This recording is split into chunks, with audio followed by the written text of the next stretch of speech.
Welcome to my TED Talk. My name is Lucas. The question I did for my research question was, how can we reduce harm from marijuana and alcohol to students by improving policies, mainly like policies of the government, like laws and regulations was what I looked at. Drugs, there's a lot of them. Some are legal, some are not. Some are commonly used by students, and it's no problem. Some are more problematic. Currently, I decided to do my topic mainly on weed and alcohol because they're the two most commonly used, like recreational illegal substances by youth. With current statistics, 29% of youth report currently using alcohol, and 20% report currently using marijuana. And that's not just like experimentation, oh I tried it one time. That's like currently actively using. Another reason why I chose them was they're two commonly used drugs by adults in Durango, and they're two pretty popular. We got a lot of dispensaries and we got a lot of bars. People like their weed and alcohol here. So for the history, both have a long history of use throughout the world and the US, being used for centuries. Since we discovered fermented beverages, people have been drinking alcohol, and throughout history we've also been smoking weed, and more specifically in the US, both have also been used. Throughout the 19th century, weed was commonly sold in pharmacies and sold as medicine. And alcohol has been used since the beginning of US history pretty commonly. Weed is hemp, the derivative of cannabis sativa, like the cloth, has also been an important part of US history, with sails and ropes being important during World War II and other times in US history. However, through the 20th century, sentiment slowly shifted against marijuana, partly due to fear of immigrants that were using it recreationally, which led to slowly more and more restrictive laws around marijuana, culminating in the Controlled Substance Act and the War on Drugs. With alcohol, it's a little different. Prohibition banned the use of alcohol throughout the 20s. However, at the end of the 20s, they realized it was just creating more problems than it was helping to solve, which led to the end of Prohibition, and it led to states being the ones to regulate specific laws and regulations around alcohol. Throughout the 70s and 80s specifically, we saw a lot more laws restricting where alcohol can be sold. We saw DUI laws be introduced in response to highway deaths, and it was a pretty bit like hot button issue then. Why do we want youth to not use alcohol and marijuana? We want to reduce the harm that they cause. After using alcohol and marijuana, there are acute effects, meaning the effects that you get directly after consuming the substance. For alcohol, these can be loss of coordination, increased risk-taking behavior, vomiting, and alcohol poisoning at higher dosages. There's an increased risk of that with liquors that have higher alcohol content compared to fermented beverages like beer or wine. For weed, the acute effects are like more relaxed feeling, slowed reaction times, increased appetite, dry mouth, and red eyes. And for both of these effects are not good while driving and can be a cause for car crashes, and it's one of the biggest harms that we try and reduce when it comes to alcohol and marijuana use among youth.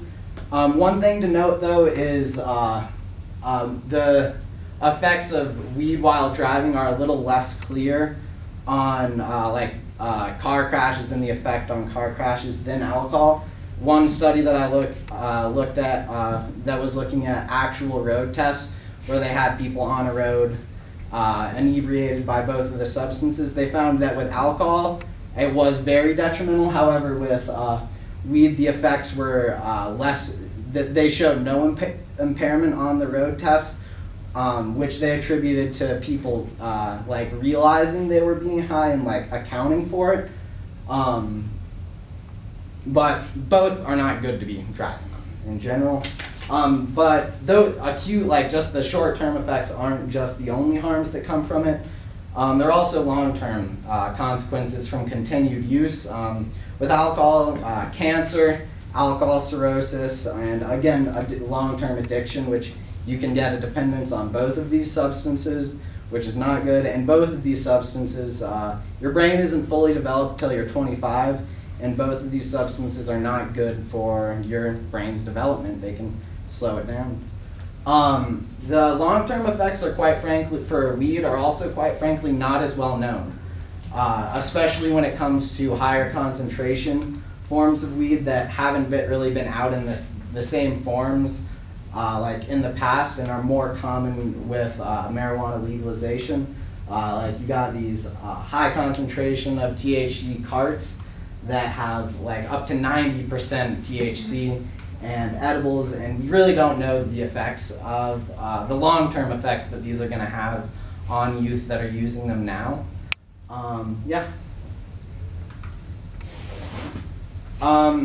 Many laws are, I'm going to talk mainly about alcohol laws right now. I'll get to marijuana later in a sec. But many laws are in place to try and reduce harm from alcohol, from use.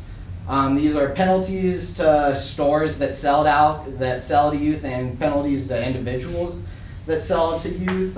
Zero tolerance DUI laws. In Colorado, if you blow over a .08 blood alcohol content into a breathalyzer, then you're considered a drunk driver and you can get a DUI charge for that. However, for youth under 21, that the threshold is .02, meaning that it takes a lot less alcohol in your system to get a charge as a youth.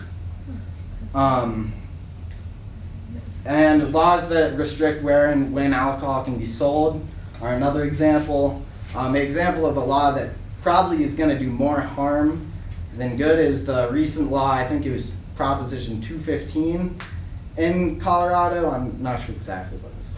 But it allowed alcohol, wine, to be sold in gas stations. And if you've been into a gas station, there's these little like buzz balls that they call them, that are like tiny little balls that I have a feeling it's not reducing youth use, that's for sure.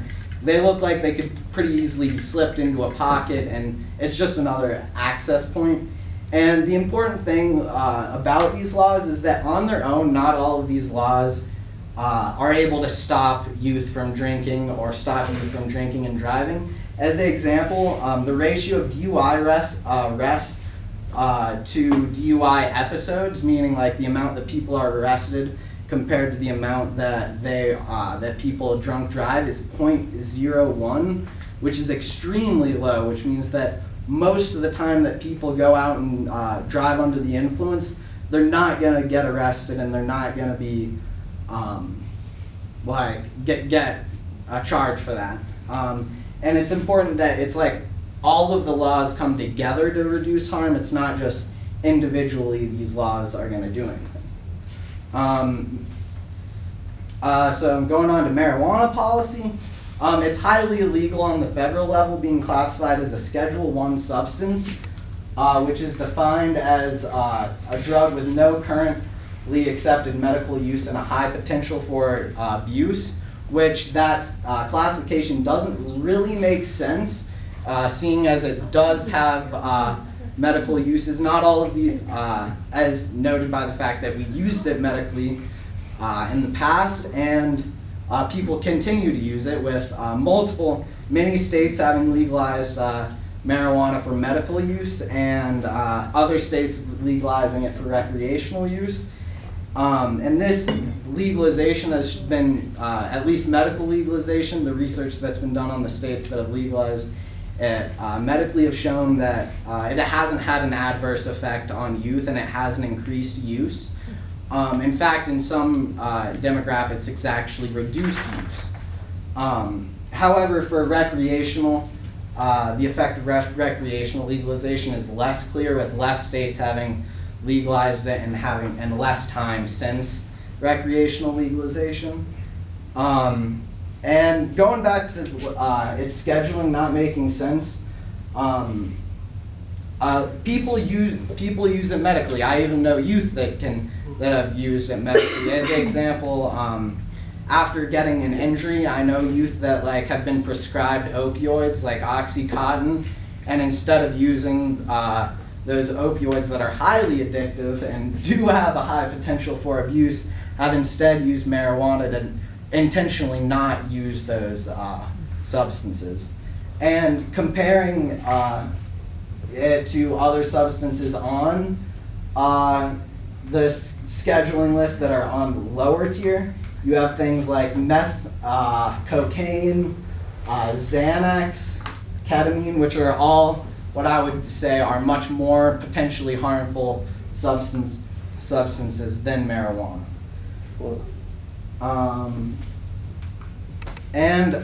Despite alcohol and marijuana being illegal for youth to use and get access to, it really doesn't stop them. Youth have a lot of avenues for access to these substances. Proxy buying, getting someone outside of a gas station, giving them a $20 bill and asking, go get me a 12-pack. Family and friends, youth can get access to alcohol and weed through parents, siblings, and friends. Also, with the modern communication technology, it's only made this easier, with youth being able to get access through social media drug dealers that use Snapchat and Instagram as a means of getting into contact with their clientele. And fake IDs, which have been a thing, but again, modern technology has only made it easier for youth to get access to them. And another thing to note about fake IDs is that they're cheaper to buy in bulk, meaning that the more people that they have buying fake IDs at one time, the cheaper it is, meaning that it's encouraging as many youth to get fake IDs as possible, which isn't exactly a good thing. And access becomes easier and easier with age. As youth get older, they know more people that have access to either a fake ID, or they know more people that are willing to buy it for them that are older. And so at the end of the day, laws and police can only do so much to prevent harm from these substances, and at the end of the day, it comes down to parents. Parents, first of all, they need to set a good example around use. If a kid sees, kids are watching. If you set a bad example of how to use these substances and you abuse them, then youth are going to watch and they're going to imitate. I don't know how to say that exactly, but you know what I'm saying. They're watching. If you drink 5 beers at the Bear Bar at Perg and then immediately hop in your car, your kid is more likely to think that drinking and driving is not actually that big of a deal, when the reality is that it's a very big deal. And so it's important that that parents seek the truth from youth, and they don't just try and seek abstinence. I personally know that parents that have tried to drug test their kids for weed because they really, really don't want them doing it, and these are kids that regularly smoke, and they attempt to not get caught. I've seen this multiple times. They've switched to much more harmful stuff. They've switched to just drinking every day, which is a lot worse, especially, and going to other substances that they can't get caught on drug tests for. And it's important to talk to youth about the risks of drunk driving, and the importance of not getting in a car with someone that's under the influence. And I'd say the most important thing is that parents know what's going on with their kids, and that their kids aren't afraid to tell their parents the truth. Because at the end of the day, if your kid's at a party stuck and their only option to get home is with someone that's drunk, I personally, if I had kids, would much rather them call me to get a ride home than to have them be too scared to call me and too scared to, I'd rather them, And it's important to note that the root cause of these problems is not is what you want to solve. It's not just the symptoms. There are a lot of different reasons that youth use alcohol, from mental health things where they're trying to cope with them, trouble in school, just wanting to have a good time. To some people, some youth are just straight up addicted to these substances, and they just need the help. And yeah. And one thing that I'd like to go back to with, if your kid already has access to these substances and it's easy, which would you rather have? Which scenario would you rather have? Would you rather have them drinking a 6-pack of beer with their friends that even you might have provided with them, or would you rather having them drinking out of a handle of liquor that has the equivalent of 40 beers in it that they are drinking at some party? So what? How do we reduce harm? From policy changes, going back to the start. In a perfect world where I'm emperor of the universe and I make all the laws, I would Emperor of the universe. I would bring first of all, I'd bring our laws more in line with the rest of the world, and I'd want to bring our drinking and smoking age, at least to some extent, down to 18 years old. Because these youth are already getting access to these drugs, and bringing them into the legal market would be helpful, and it would reduce some of the risks that come with the illegal market, such as getting into contact with harder substances through drug dealers. But a way to reduce the risk of doing this is, in Germany, youth get access to beer and wine at 16 years old. And liquor at 18, with the idea that like a slower introduction to these substances is less harmful and it teaches them to be more responsible with them. And so a system I could see in the US would be something like getting access to beer and wine at 18 years old and hard liquors at 21. And then for weed, again, because of the lack of research, when it comes to a lot of the potential harms, it's less easy to say what the best policy around this marijuana is. What I'd say a big first step would be taking it off the Controlled Substance Act, because the Controlled Substance Act has a lot of barriers for research into marijuana, and it's harder for researchers to get their research approved, and they have to get it approved through multiple federal agencies, and there's only one source of research marijuana for researchers, and this isn't like the type of weed that you're getting at the dispensary. It only comes from one university, and they don't get access to the higher concentration forms of weed like the dabs and the edibles. We're at 18. Cool. All right, thank you, Lucas.